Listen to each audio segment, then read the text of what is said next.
Hey everybody, welcome back to Final Fantasy VI. I'm Silver Orpheus.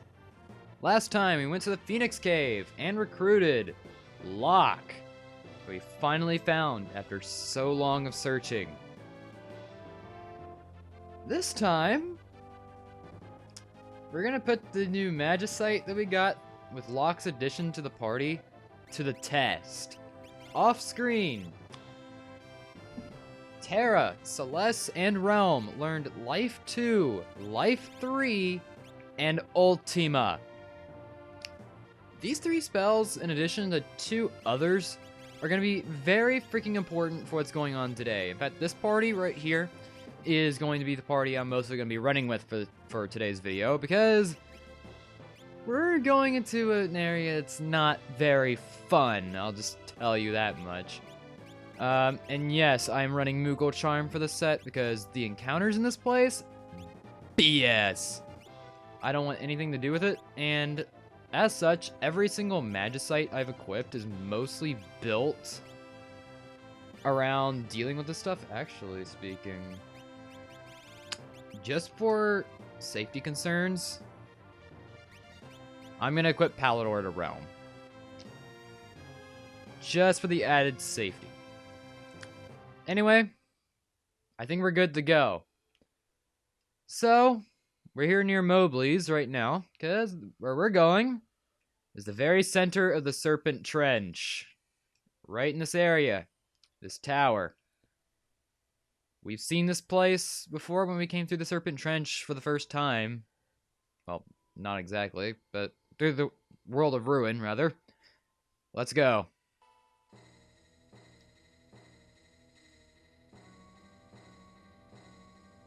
You old fool! You're still standing!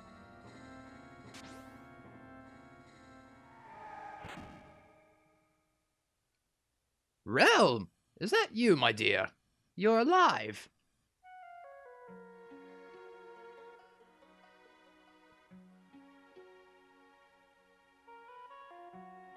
Idiot! Of course I'm alright! Oh, I'm so happy. Did you think I was gonna check out before you, old man? Ha ha ha! You're as foul-mouthed as ever. Bless your heart. Come along now. We're all glad to see you.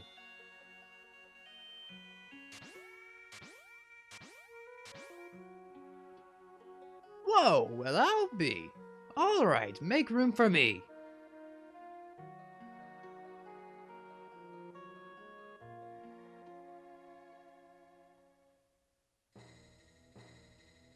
So yeah, Strago joins the party. And now we have this area right here. We can't even talk to them either. So I guess we'll just talk to these bandits. No use talking to them. They've sold their hearts to Kefka. All they do is mope around thinking of him. For 100,000 GP, I'll tell you about the secret treasure. We have plenty to hand over. Hooey! Right, here's the scoop. Beneath the desert of Figaro lies an ancient castle, loaded with treasure. By the way, an old man who lives in the weapon shop in Narsh is looking for you. Stuff we already know, we just wasted 100,000 GP.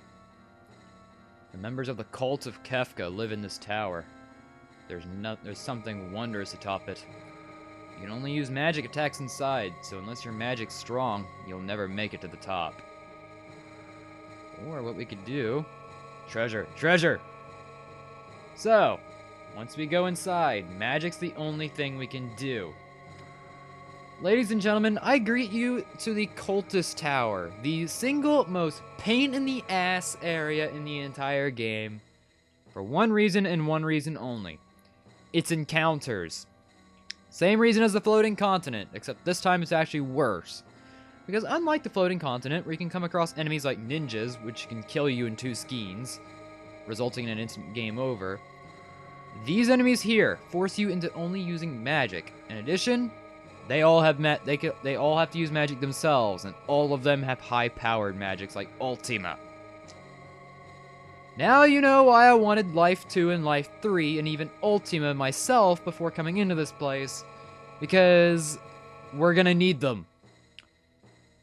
Well, not really for the encounters, but the encounter problem has been solved thanks to Mog's Moogle Charm. So we're just going to go ahead and blitz through this area with relative ease. So the Cultist Tower itself is very linear in its design. And in here, we have a treasure. Safety bit. The safety bit protects us from mortal magic attacks. Okay.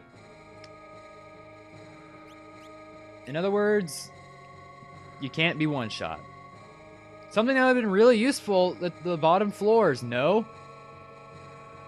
Okay, so yeah, I'm cheesing the hell out of this place with a Moogle Charm because I really do not feel like dealing with the encounters here. This tower is freaking huge. As that one guy said, you're not making it far without a Moogle's Charm. Now in here, we get a Genji Shield. The Genji Shield is a piece of equipment. In fact, let's actually see what we can do with the Genji Shield. Wow, that's a lot of defense. How's it compared to the Aegis Shield? Great physically, it... Actually... I mean, we're sacrificing 20 in magic block for it. I don't think it's worth it compared to the Aegis Shield. Compared to... Yeah, compared to Thunder Shield, it's actually really good. So, in actuality, it's a really good weapon. Problem being, I don't recommend it if your primary shield is the Aegis Shield, which is probably what you should be using anyway. In fact, we're not dealing with any lightning magic enemies here. Actually, yeah, we are. So I'm going to go ahead and keep the Thunder Shield on Mog, which should grant us pretty much 100% immunity to lightning in general. We're pretty much good. And if I'm not mistaken, on the next floor of the Cultist Tower, we're just going up an entire flight of stairs. Why don't we? We have this door right here, which contains a freaking dragon. And we get a stunner. Now this dragon, be forewarned, is actually pretty powerful. Provided you understand how the Cultist Tower works. So, yeah. Let's go ahead and get into this. Starting things off with the White Dragon. We are just going to go ahead and do what we normally do and just, well, heal up. Magic. Where is my favorite spell? Where the frick are you? Here you are. Jesus. Cure 3, go. And now we're just going to nuke the hell out of him. That is how you deal with the White Dragon. Just Ultima the hell out of him, and then just follow it with Mute. So now, he can't do anything. It's time for you to die. Good day, sir. 999. Okay, you know what? We'll just cure 2. I don't even think we need it, but yeah, this is Ultima. And, he's dead. Real cool. And with that done, 10 magic points. Mog learned Bolt 2 from the Thunder Shield. And from the White Dragon, we get the Pearl Lance. 2 dragons left. Now, in the advanced translation, the White Dragon is called the Holy Dragon. And as you would expect, based on its first few actions, this thing has access to holy magic. If you don't have access to Mute, this is easily the hardest dragon in the entire game. If you have Mute, it's suddenly the easiest dragon in the game because it can't do jack fiddly squat. Also, I hope that there's a save point coming up because I really don't want to deal with what's coming up at the levels of MP that I have right now. Treasure. Force armor. We already know what that does. That's mostly magic defense right there in exchange for physical, which is actually pretty good for late game because most enemies here in the late game are magic based instead of physical. And now, we've made it to the top of the Cultist Tower. So, what lies inside? What's the treasure for us?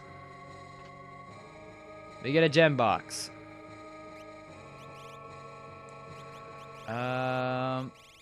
Be ready.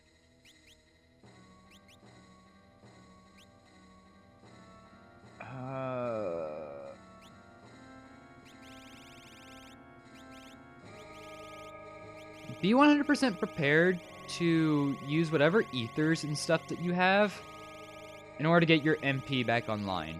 You are gonna want as much MP as you need for this boss, for this incoming area. We're already in the area. The boss fight, pretty much. Because, yeah, you thought freaking White Dragon was bad. You haven't seen anything yet. Celeste, I think... use it on you. Mog's not going to be using any magic in this fight, so that's fine. Well, actually, Mog has to use magic. I'll use it on Terra. And then any ethers... oh, wait, those were... okay. I'll use that on Realm, and then we're fine. Alright. Let's proceed onwards.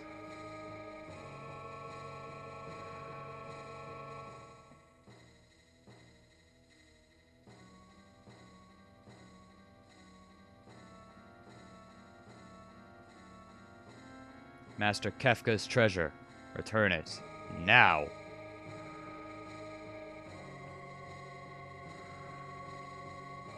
And so we can't go anywhere. However, when this ghost comes up...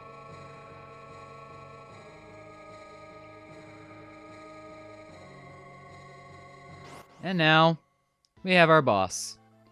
Ladies and gentlemen, meet Magimaster. This guy has everything in the book. Where is my... gotcha. Here you go.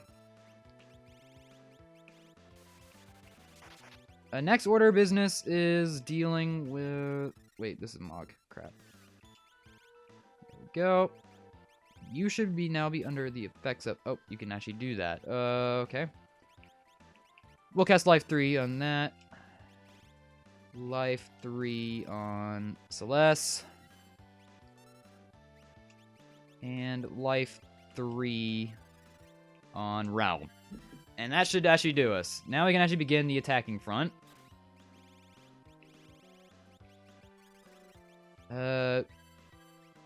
Actually, you know what? Golem, go. Now, or not. Blow him the hell up. We're gonna blow him up. And finally, Life 2 on Mog. And that, I think, is going to be the battle, provided we can actually get everyone back up. Cure 2 on the party. Life 2 is coming up. We're going to get Mog back up. Magimaster is actually really hard if you don't have access to Berserk, which is the whole reason why I wanted that, because all we're really going to do is just spam him out with Ultima and then just kill him. Because now he really can't do much against us. Golem. We'll go do that. And then we'll now hit him with another Ultima. That's all we're going to do to him. Earth Wall.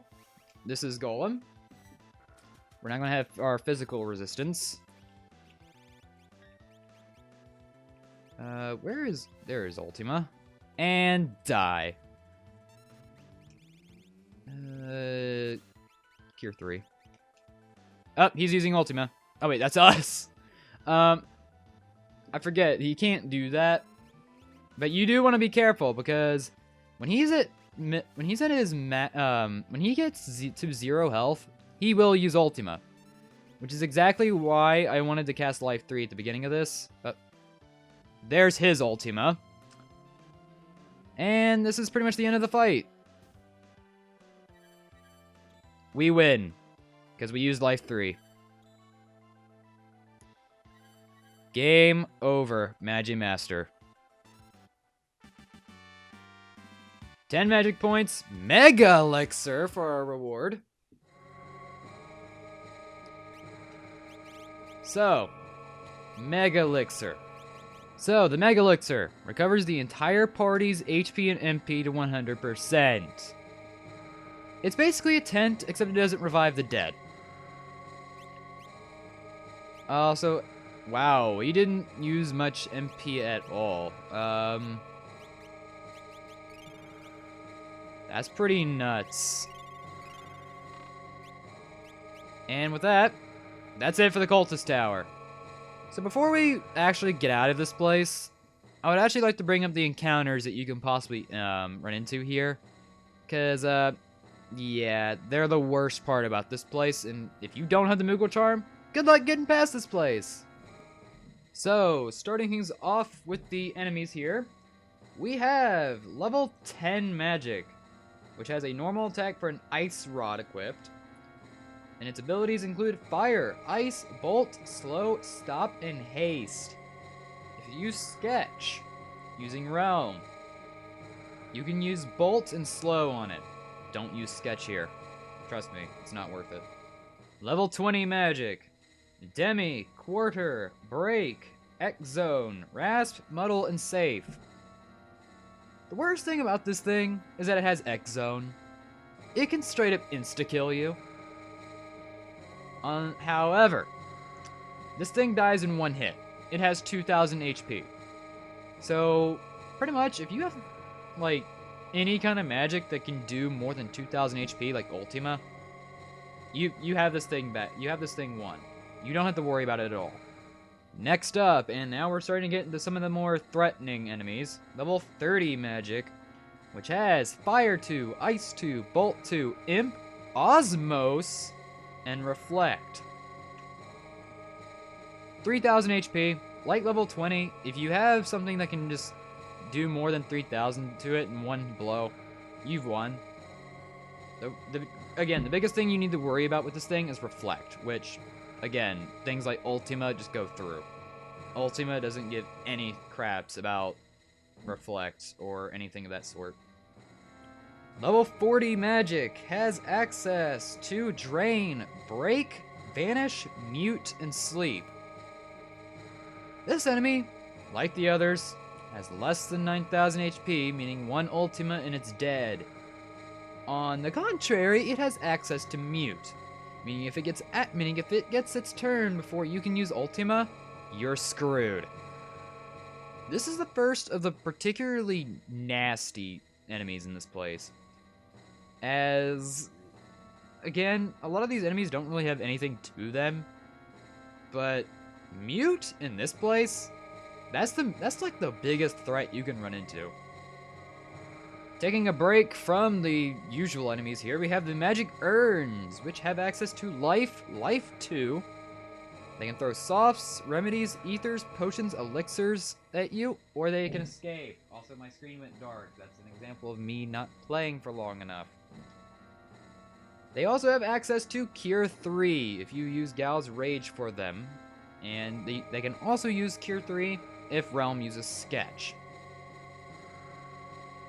These guys have a grand total of 50 health.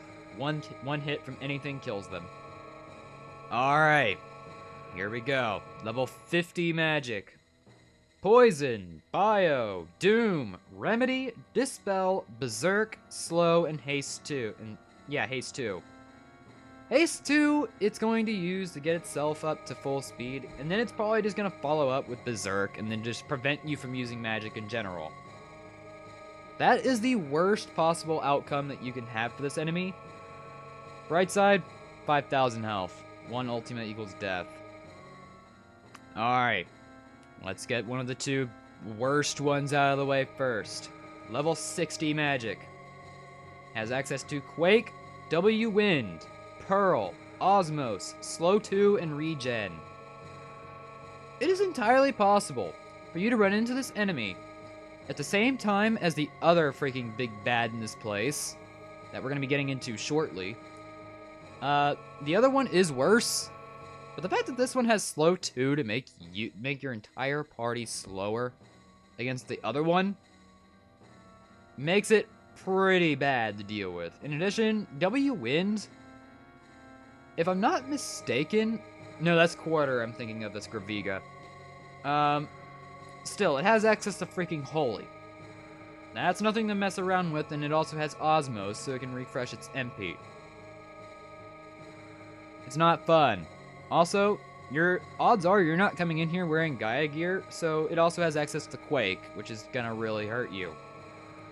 Level 70 magic is a huge powerhouse, containing Fire 3, Ice 3, Sleep, Rasp, and Shell.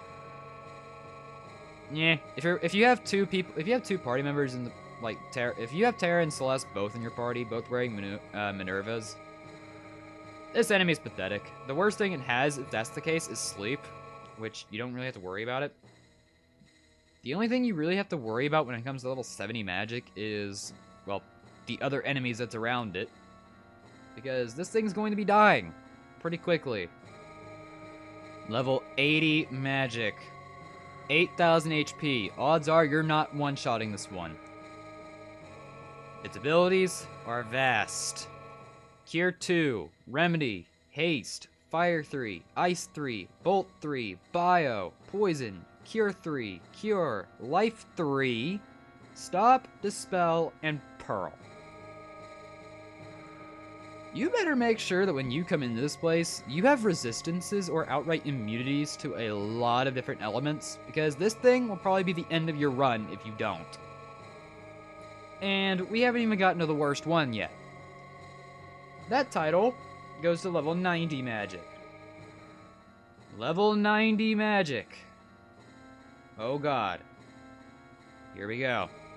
You're not one-shotting this thing unless you get a crit on Ultima. Its abilities include Meteor, Murton, Flare, Dispel, Stop, Bolt 3, and Life 3. This is the big bad, because of one move and one move only. Meteor. Pierce's defenses. Meteor is basically Ultima, in a sense. It pierces defenses. It goes through Reflect. It's non-elemental. Getting hit by this thing, no matter what getting hit by Meteor, no matter what armor setup you have, it's gonna freaking hurt. In addition, he also has access to Flare, which might fool you.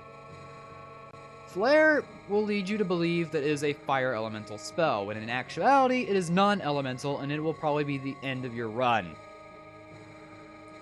In addition, it has Dispel, which can remove any kind of status ailment that you put on it except for Mute.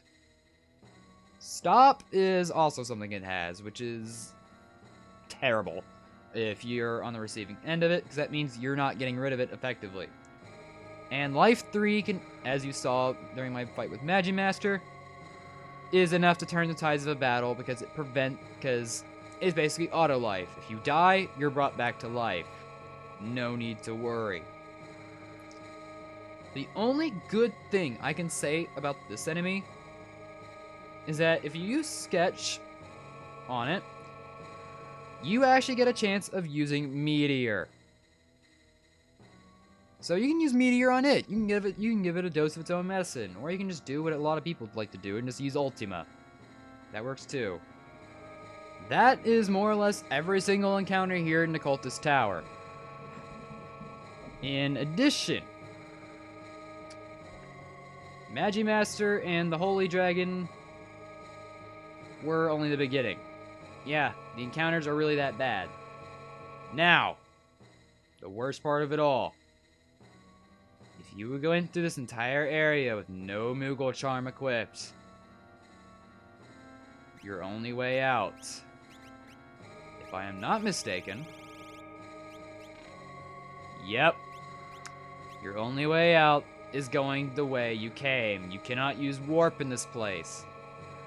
I mean, if you didn't bring the Moogle Charm, you gotta go all the way back down dealing with all those encounters.